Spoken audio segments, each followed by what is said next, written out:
Three men in fake police uniforms handcuffed my 82-year-old grandmother and threw her in the back of a van for feeding stray cats.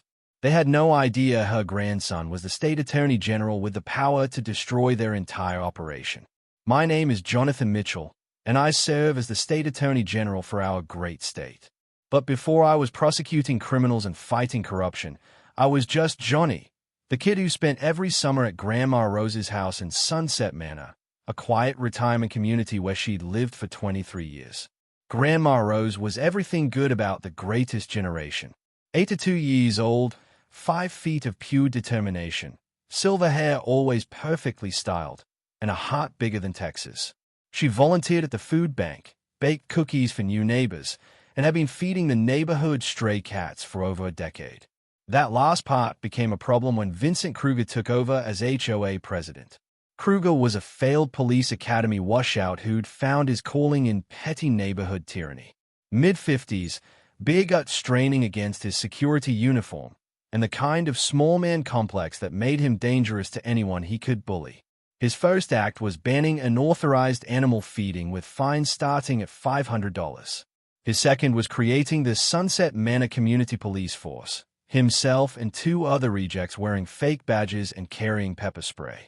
Mrs. Mitchell, he announced during a community meeting, your cat feeding operation ends today. We're implementing zero tolerance for rule violations. Grandma Rose looked him dead in the eye. Son, I've been caring for God's creatures since before you were born. A few hungry cats aren't hurting anyone. His face turned red. I have authority here. Those are the rules. And I have grandchildren who love me, she replied sweetly. One of them might have something to say about you threatening an old lady. Over the next month, Kruger escalated his campaign against Grandma Rose. He'd hide in bushes with binoculars, documenting every time she put food out for the cats. The violation notices piled up, $500, then $1,000, then $2,500 in fines for repeated animal attraction violations. When she couldn't pay, he started threatening asset seizure and eviction from the community she'd called home for over 2 decades. I was in the middle of prosecuting a major corruption case and didn't realize how bad things had gotten. Grandma Rose never complained. She'd survived the Great Depression and wasn't about to be intimidated by some wannabe cop with delusions of grandeur. The breaking point came on a Thursday morning. I was in my office reviewing case files when my secretary buzzed in. So, there's an elderly woman on line 3. She says she's your grandmother and she's been arrested. My blood went cold. Put her through. Johnny. Her voice was shaky, scared, something I'd never heard from the woman who'd raised me to be strong. I'm at the county jail. They say I'm under arrest for feeding cats. Grandma, slow down. Who arrested you? 3 men in police uniforms. They handcuffed me in front of all my neighbors and threw me in a van like some common criminal. I was out of my office and in my car before she finished talking. 20 minutes later, I walked into the county jail looking like every prosecutor's nightmare. 6'2" of controlled fury in a $2,000 suit with the full authority of the state behind me. I'm Attorney General Jonathan Mitchell, I announced to the desk sergeant. You're holding my grandmother on what I suspect are fraudulent charges. The sergeant's eyes went wide. He'd seen me on television enough times to know exactly who I was and what I could do to his department. So, she was brought in by HOA community officers. They said she was violating community ordinances. Sergeant, HOA community officers have zero arrest authority. Whoever brought her in was impersonating law enforcement officers. I want to see the arrest report, the officers who made the arrest, and the evidence immediately. Within minutes, the truth came out. Vincent Kruger and his 2 fake cops had told the jail they were deputized community enforcement officers with arrest powers. They'd used fake police IDs, an unmarked van with police-style decals, and claimed jurisdiction they absolutely did not possess. They'd kidnapped my grandmother under color of law. I had Grandma Rose released immediately and drove her back to Sunset Manor. But we weren't going home. We were going to conduct a little legal education session. Kruger was in the community center, strutting around in his fake uniform, bragging to other residents about his successful arrest operation when we walked in. Vincent Kruger, I announced, my voice carrying across the room like a courtroom pronouncement.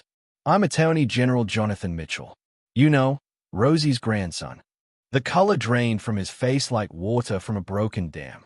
I believe you and your associates arrested my grandmother this morning using fake police credentials, fraudulent authority, and what appears to be an unlicensed security operation. He started stammering. We have HOA enforcement powers, legitimate community. Mr. Kruger, you have the right to remain silent. I suggest you use it. I pulled out my phone and called the State Bureau of Investigation.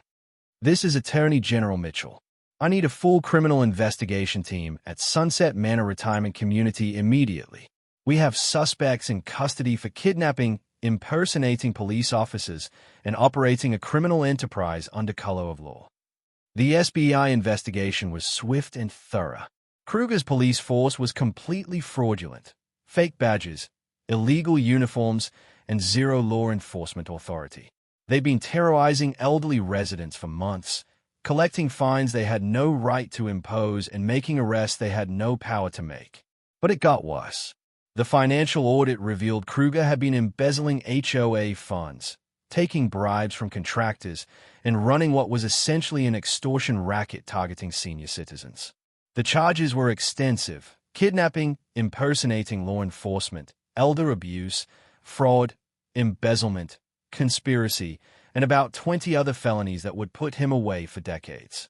During the trial, I personally prosecuted the case. The jury watched security footage of 3 grown men handcuffing an 82-year-old grandmother for feeding stray cats. They deliberated for 37 minutes.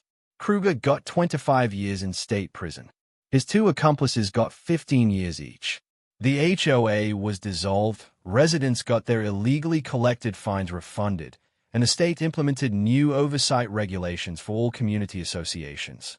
Grandma Rose still lives in Sunset Manor, but now it's managed by a legitimate property company that actually cares about residents.